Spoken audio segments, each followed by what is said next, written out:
Hey, this is Meridith Elliott Powell, and I'm coming to you today from Columbia, South Carolina. And I just had an experience this morning that I think would make such a great sales tip. So this is sales tip number 241. And the sales tip is you've got to ask for the business. And I just learned this one the hard way.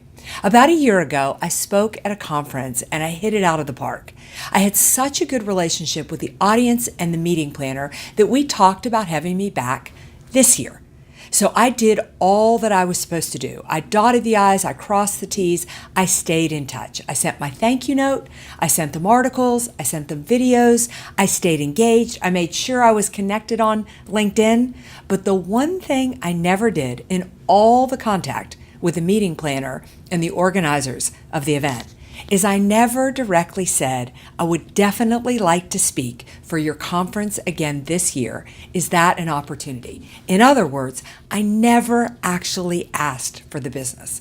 I insinuated, I built a relationship, I did everything that in my mind assumed I had it nailed.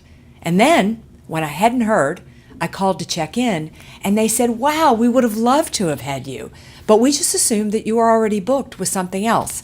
Let's get you on the schedule for next year. So you can guarantee I'm not going to make that mistake again. I've got to ask for the business, and so do you. Listen, we build the relationships. We do everything to make sure that our prospects know us, they like us, and they trust us. But that still doesn't negate. It still means that we have to ask for the business.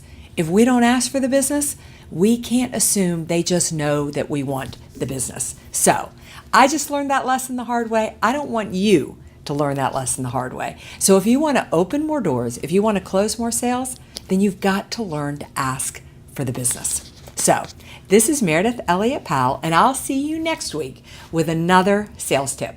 But right now, I don't care what's on your plate today, make sure you ask for the business.